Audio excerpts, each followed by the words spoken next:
spirit of what Rocky is. On the other hand, in terms of a production and a presentation and what's going to make an impact with the audience and sell tickets, I always had to, because I was a business guy too, I always had to put that first. So my general rule was I preferred to keep it gender specific, not counting switch nights or hell nights or whatever you want to call them, which we cut loose. I preferred to keep it gender specific, but I would allow for the exceptions if someone could really, really, really sell it to me. And there were a few. Or someone like Gail, who is an absolute chameleon, like we said, Swiss Army bitch, where I can put her in any role, even tech or security or lights or anything, but I mean certainly any stage role, and she would pull it off and she would sell it. But does anyone else want to follow that with their own?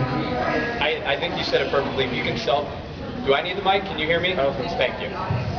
If you can sell the role, if you are the person, you have the right to be the person. I used to not feel that way. I used to really dislike gender swapping, and it's because I didn't see it done well in my own cast. And then I saw it done really well by some people that.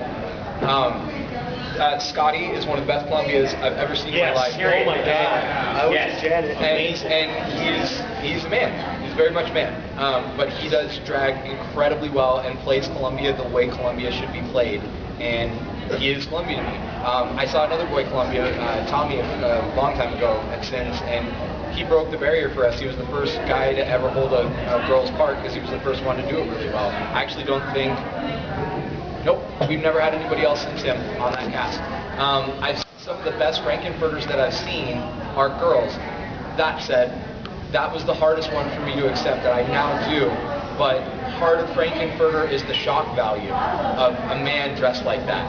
So there's something to be said for, you might lose a little bit of that, but again, some of the best Frankenfurters I have ever seen are women. And they're fucking great. And the very first Frankenfurter was a woman. Now Liz Stockton, like for example, the cast rules for Sins at the time was no cross-gender roles, period. Liz Stockton, was back there, by the way. Like Liz Stockton, the rule was, for Sins for a long time, for like 15 years, no cross-gender. These girls all want to perform this role. Liz, I want to drink, I want to drink. No. Cast leadership change. Yeah. And then, she's gone. So it really all depends on the direction of the cast at the time. Like, at my would be the thing, like, no cross-gender. Oh, wait, we have nobody. Okay, we need Yeah, that only really happened recently that MI opened themselves up to it. Yeah, so, hey, women. I think, because I play Frank, and really? Yes.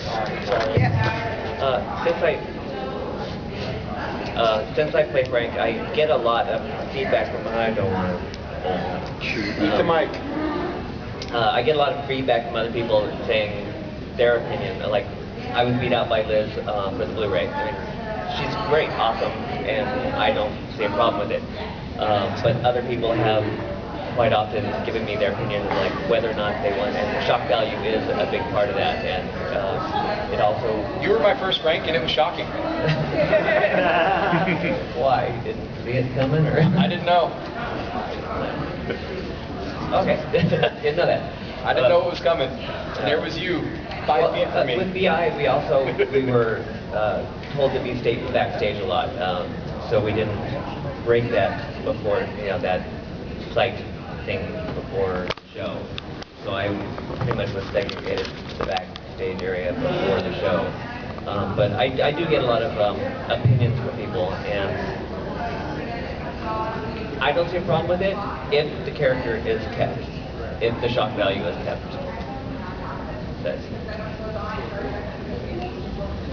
Well, actually, on that about keeping the character hidden, one of the big things that we used to do in our cast was we'd have cast walkdowns.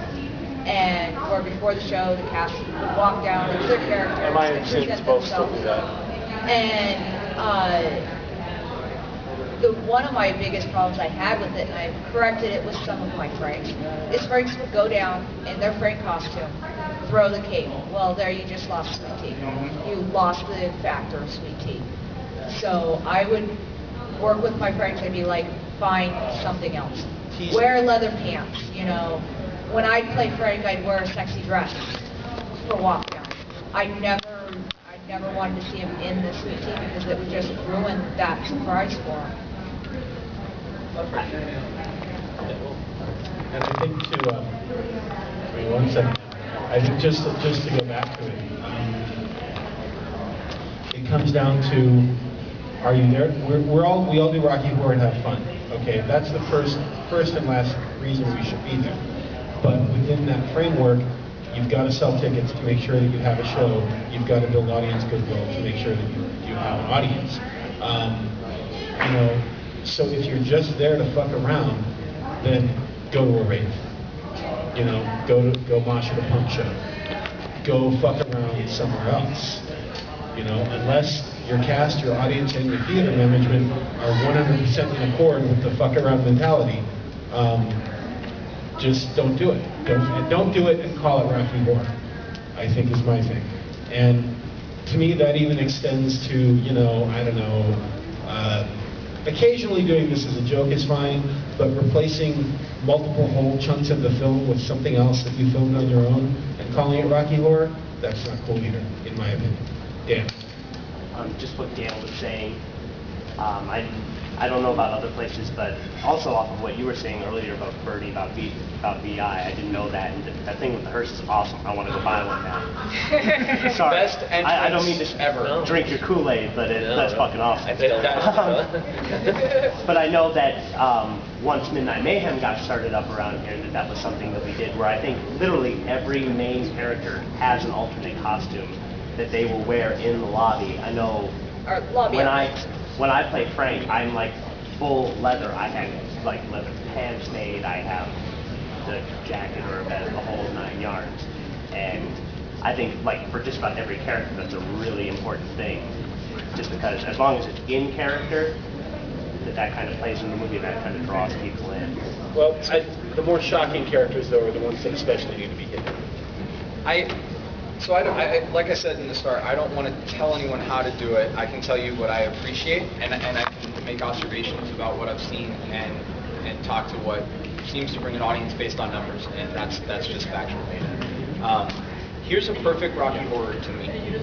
I would have alternate costumes from the beginning. I want the cast to mingle with the audience. I think that's so supremely important for them to come back, is for them to feel like the audience, for them to feel like they're a part of it. And I would force the cast, and I did this as a cast leader. I kicked my cast members out of the lobby and made them go outside before we started and just hang out and talk out there. I would encourage them to talk to audience members, and it would generally happen organically. But if I just kicked them out of the backstage, no audience area, then they would have to do that. So that would be part one, is there would be that intermingling and that, openness and that vibe where, there's a show, but we're all a part of it. You audience members are a part of it, us actors are a part of it, et cetera, et cetera. I would do pre-show outfits. That's my thing. I'm not saying anybody has to do it, but I like that because we're going to put on a show. But you don't go to a Cirque du Soleil show and see those people outside in the lobby walking around in those costumes, do you? You might have seen the people in normal clothes, but you don't see the actors. And I think that you have to remember you're putting on a show, and there should be an element of that. So I like that. I appreciate that. I stole that idea from Barely Legal. Mark Brown, great Frankenfurter. And he would do his walk down, like you were talking about, in this red vinyl, like BDSM outfit, and with knee-high slut boots, and it was awesome. I mean, it was fucking sexy. He didn't have the wig on, and he had short hair. So it was like really all taking it down and like, I'll be Frank later, but here's me in a very Frank-inspired attire. And it was great. So I love that. Then the show would be like an 80-85% accuracy. There'd be like, the costumes would be really good, and the characters would be very in character, and all of their marquee scenes they would do true. But any opportunity they had where they were part of the greater scene and in the stage, they were still a part of it. Like Brad and Janet in the lab scene are fairly unimportant to the lab scene. But if you're watching the stage show, they're still over there looking up at Frank at the tank building Rocky, right? So that's a great opportunity for them to jump out and do some silly little gag stuff. Brad, because he's so goofy, can do pratfalls and stuff all over the place really, and it's very within character. That's where I would see a standard show. But if I'm talking about how to operate the cast, then I would have a theme night probably once a month if the cast was up to that. Now, the theme doesn't mean you change Rocky Horror necessarily. The theme could be for the audience and for the regulars in the pre-show, and you do a pre-show number that's based in that theme, whatever it is. I mean, I know that all of you have got experience in doing some themes, I'm pretty sure about that. And so if you did, for instance, an 80s night, it doesn't necessarily need to go into the whole Rocky Horror show, and that whole show is in fucking cut-off jeans and leg warmers and mullets and shit. Like, you don't need to do that. But your pre-show could be very 80s, and your audience should be dressed in the theme, the regulars should be dressed in the theme, so it's fun for them. And like your musical let-in is related to it. And then like maybe you pick one scene or two scenes that you hardcore do that theme.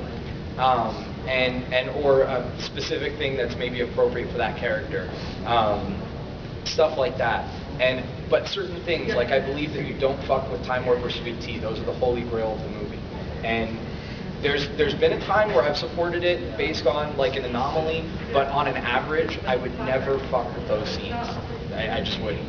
And then I would also ideally see at least every quarter, so every 3 months, you would have some completely oddball, out of the park, out of the box kind of idea, and it's something where you build it up for months and months. That month, we're going to do one show that's going to be this. All you regulars that have come every couple of weeks or every week or whatever, this is a great show for you to see something weird and different. You guys are going to get it. Don't bring your virgins that night. That's not the night to bring your virgins. And you have a show that's for that. And so you balance your cast members that want to extend themselves and do something creative, that you get outlets for that, because you can't bottle that all up. But at the same time, you're making sure, to your point, to keep the audience the whole time, and it's all about communication. If you build it up that that's going to be the night that we do that, then you're communicating to the audience and they understand what to expect. And then the last thing, I think you can do a creative pre-show every week. RKO Army, every time I've been there, has 3 pre-shows. I have not seen one of your shows. I've seen you guys 6 or 7 times out on the East Coast, and I've not seen a single. I ball watch them a lot because they're awesome. I cup the balls, work the shaft, whole thing. You guys are great. Every time I've been there, I've seen 3 pre-shows. I've seen them in varying degrees, where it's 2 people lip-syncing a song that everyone loves, and the audience loves it. I've seen it be really in-depth with storytelling. I've seen it be crossovers of Rocky with another movie. Actually, I could probably mention it here and not get killed, but I saw Repo done by Rocky characters and Rocky done by Repo characters. I wrote a whole Rocky versus Repo pre-show that never got done because people would kill me for it. But it was inspired by that. Stuff like that is where you express your creativity, but you still give people what they paid money to see. Back to the point I made earlier. People are paying $10, $15 to see a movie and an experience. They should get that experience, and you have to give them a good show, because again, you have to reward them for not just sitting at home on a couch with friends and watching this thing, for coming to your theater and seeing you and giving you that jazz of performing in front of an audience and paying for it. You owe them. So that to me is a perfect Rocky Horror. There's a lot of outlets for creativity. There's a lot of fluidity. There's communication with the audience. There's interaction with the audience, and there's a really high level of show when it comes down to it. And I want to add one quick point on top of that, going back to the creative outlets versus fucking around, whatever. Very few of us have ever been paid to do anything Rocky Horror related. We're volunteers. We do this as a labor of love. So by that sense, very few of us can be considered professionals at it. But that doesn't mean that we can't have a professional attitude and a professional approach. And I definitely think that even whether you're going full creative, full screen accurate, full retard, whatever you're doing. Never go full retard. You should always have a professional attitude and a professional approach, whatever you're doing. Anyone down there have Amen. Going back to Bernie, the Time Warp and Sweet Tea being sacred. Got 15 minutes, by the way. With VI, our theater, beautiful vaudeville theater, we had very little room between us and the audience, which was great because you get them involved. You can, I would see somebody uncomfortable with a virgin guy, and like be in the middle of the scene, just like face up here. You know, he wasn't really looking, but just getting involved. Or we would, they'd always throw somebody in front row center, and I'd throw my cape off. Instead of standing there prancing, I'd go over there and smock fuck them. Always a celebrity, always a girl with no panties on. But it got them involved, and I really loved our old theater, where some of the new theaters, you've got so much distance between you and them. Try to get them involved and be more interactive. If you're not in a scene, maybe go over and sit in an empty seat, throwing out lines yourself. I remember one time this guy looked at me and, like, right in the middle of the scene and said, "You could never get me to wear that." I looked at him and said, "Well, that makes me more of a man than you." And I got up and got back to my next scene.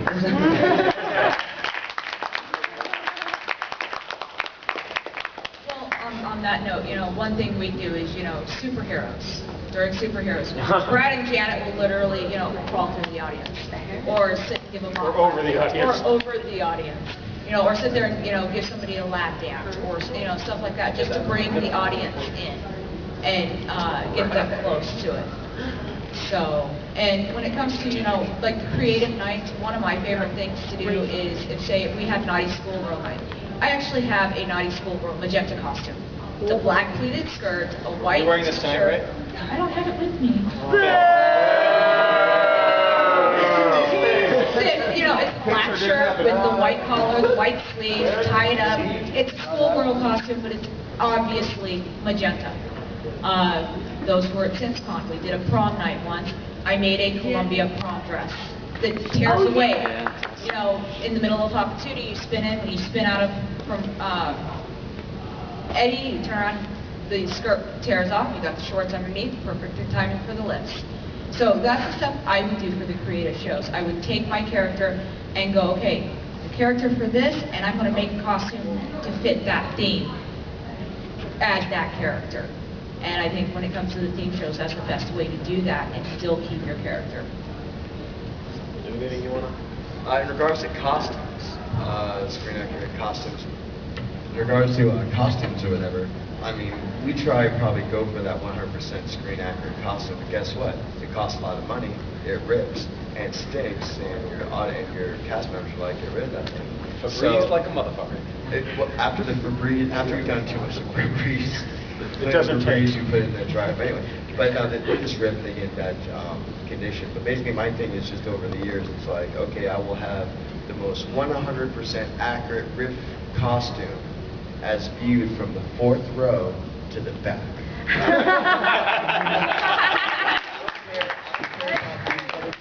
They can see my shoes. Guess what? The rest of them can't. Everything up here or whatever, like so long as like, because you're seeing Rip from afar on a screen, you're seeing me from afar. But when you look up close, you're like, wait, is that pinstripe? Oh wait, is that actual like, you know, latched on You have the or right whatever you got? needle beams. So basically, you know, over the years, it's like if I see Goodwill, I will go there and I will shop A for 100% accurate if they have it, or B, a fallback thing, like those are perfect Rip pants, but guess what? They're women's pants. So I'm gonna make them guy pants, sew on some pockets, whatever. Yeah, if you look up close, I'm wearing girl pants. But from the 3rd row back, they fucking rock. Those must be fucking tight ass guy jeans or whatever. They don't make those anymore, so they got different. So things like that, yeah. Like if you were to look up, if you were to sit up to me, you'd be like, oh, your costume kind of looks like, whatever. But in a dark theater, whatever, 3rd row back, that's all I care about. In the dark, with a couple spotlights, and then from there it's like, okay, that's when I guess my costume will look really good. Now, I'll beat myself in the head if I'm trying to do a screen accurate costume that looks good, broad day, like 2 feet away from somebody. I'll just cry because I spend too much where I can't find it or yada yada. So I just try for what looks 100% accurate from beyond the 3rd row, and hope they'll pull that off. There's some Yeah, questions over let's there. have some comments. And then we'll get back to you. I just want to, I agree 1,000% on the professionalism. That's simple. To me, anything worth doing is worth doing right. But the other aspect of this is casts have attrition. Yeah. And new people are going to come in, and I've just found that when you make that move towards being more professional, guess who you start to attract to come in the cast? Yeah. Professional people. You get better people to come in the cast. Yep. And it just, so that's something that I just wanted to bring up as another reason to be that way. Yeah. It feeds an upward slope. Exactly. More of a question, I guess, towards screen accuracy and costumes. If you're on stage and you have a costume that breaks, for instance, say you're like playing Eddie and you're wearing like a saxophone and the strap like pops off, do you acknowledge the fact that that happened, or do you just completely ignore it and like push it to the side somehow? Like how would you? It depends, because you can play off of some things and make it funny. And entertaining. I can't think of anything in specific right now, but I know there's been stuff where I've seen it or I've done it where, something broke, pants ripped. As an Eddie, my sack strap is broken numerous times. And it depends. If, actually I was guest performing with Midnight Insanity. My wig got caught in the Eddie helmet, and the wig flew off. With the helmet. Yeah, with the helmet. And so instead of not acknowledging it and just doing it, I went all Fonzie and went, and then got back into the starter hop patootie. So I think that you can roll with some of it if you can do that, but if not, not acknowledging it is fine too. Costume malfunctions, it's tough because unless you're like junk is hanging out, or the girl falls out, or again your wig falls out, it's tough to make them laugh. But when you break, I'm on report. You're saying your junk falling out is laughter inducing? Yeah.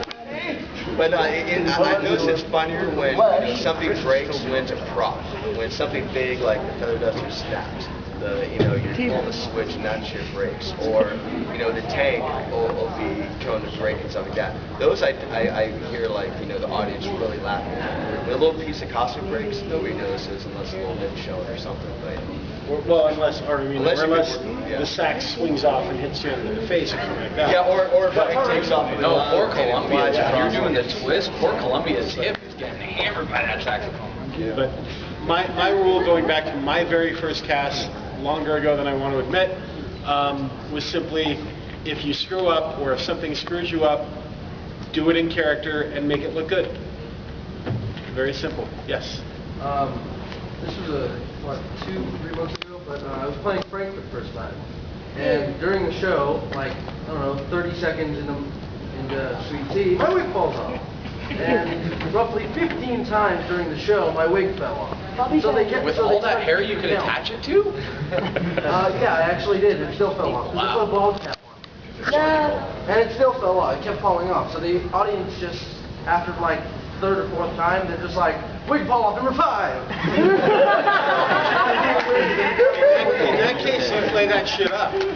Yeah, that's fine. No matter what I do, my wig would keep falling off. So. Did we have, was there someone over here that had something? I can keep my hair on the wig. Long hair and black wig. Ralph and Betty? Trixie's awesome because I guess the original standard is the usherette from the stage show, but she's not a character that's on screen. I've done Trixie 3 times, and all 3 times were actually a variant of the same theme. But I chose a creative theme because I did all the other stuff really accurate, and I thought Trixie was a great opportunity to do something just nuts. And I think for you ladies and the few guys that play Trixie, I think that's an awesome role for you to do some craziness with, because all that matters is that you're warming up the crowd for the show. Every cast has it different where what degrees of unclothing you can go down to and things like that. And I think as long as it's a good performance, whatever that performance is, it can be a true burlesque type performance. It could be a more stripper-like skanky performance. It could be something that's fully choreographed with another person. So the first time I did a cowboy routine because I figure if a guy's going to do a Trixie, girls love cowboys and breakaway jeans and the whole nine. Exactly. So I went with that, and then I did it with my buddy Drew, and it was during the Brokeback Mountain time. So we did Brokeback Mountain and dressed exactly like Ledger and Gyllenhaal. Then we reprised it when Ledger died, and we choreographed during the Trixie. I was feeding him pills because he was Ledger, and I was feeding him pills until I eventually did a golden shower of pills. I had a pill bottle in my thong. And dumped it out on him. He gets up and tries to walk sexy and stumbles around and goes dead. So the first time was just a guy trying to be sexy doing a striptease, and then the second time was a routine, but it was basically two guys walking around being sexy, and then it was actually an act where there was involvement of props and things. And I think it's a phenomenal character that you can, and I've seen you have some amazing fun with it. Yeah, out of like 1,000 trick scenes that we've probably seen or whatever, only one hasn't worked, and that's covering yourself in mustard and ketchup and stuff. That's the only. Anyway, I've never seen that. So I can get the mustard and ketchup. That was fucking retarded. Kelly Quang. Wow. What? Yep. All right, we're gonna let you two speak, and then I have a closing thing, and then we're gonna let the makeup people take over. Okay. So, what was your point? I'll defer. Are you sure? Yeah, I'm good. Okay. I do have one question. It's regarding, my cast has been, at one point it was Divine Decadence, and then the overthrow happened and it became another cast, and then we changed venues, and they wanted to make us their cast. A lot of the people are the same people from all the way back when the standard was, if you are going up for riffraff, study your time warp, study your space scene, and you're good to go. And that's it. No subtlety, no nuance, nothing. When I first joined Sins, it was just like that. And basically the question is how does one change a cast from limited or minimal standard to something a little more mid-range, something by example. screen accurate, Theme nights. And just survive long enough to be able to do it. Theme nights opens the door because you're deviating from the regular general screen accurate show to a theme night to where, okay, you're changing costumes, you're changing theme at the same time. That leaves you a little more ad-lib room to have fun and not be like uptight and screen accurate. So that's how I think MI did it. Was it's completely screen accurate, but we'll have some theme nights and kind of customs there, So. To answer the question though, I think Abe said just right in that you lead by example. And like I said, when I joined Sins, it was like that. They thought it was different, but it was like that. And Liz and I came back from a convention, and a couple other people that are long gone from the Rocky scene. And we were, like I expressed earlier, blown away by what we saw. And we're like, wow, that's how I want to do it. And so we just changed, and we actually busted our asses in a couple of weeks between that con and a Halloween show. And we're like, all right, Halloween's gonna be a whole new thing. We had really revamped costumes for the two of us, and me and this other guy Ian had built a bunch of new props. Sins had never really had big props, and we built a tank. We did, I don't know why, but we did a fucking elevator. And did some things that we just didn't have around, got a water bottle, made a pommel horse, all that stuff, and did that in a short amount of time. We just said, oh, we just did it because we felt like we should do it.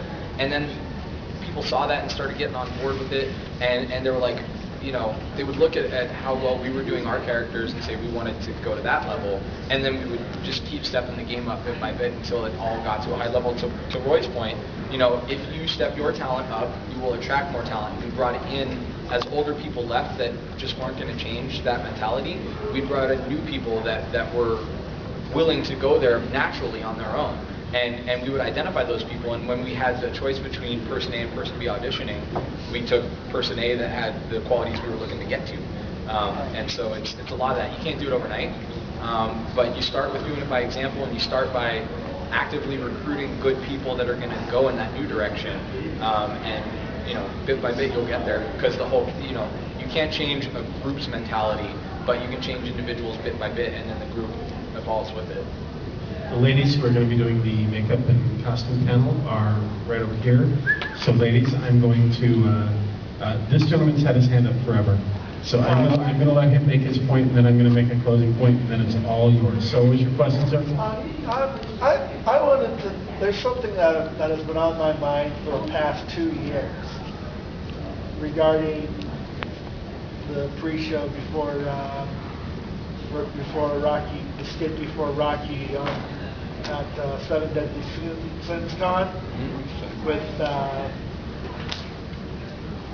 Barry Bostwick. And I just got to ask this question to Ray. Was that you in the Columbia? costume as No.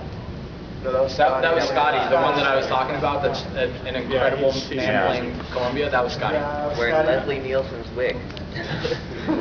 And actually, I hadn't seen your hand up. It's actually the gentleman behind you. I just wanted to make kind of a point on the less screen accurate side of things. Okay. What we do for Dr. Scott is for a long time we've just had a safety dummy, and we've kind of transitioned. Nice. To, You can do anything. Dummies, you could grab an audience. well, no, reaction. he came with. He's in the car still.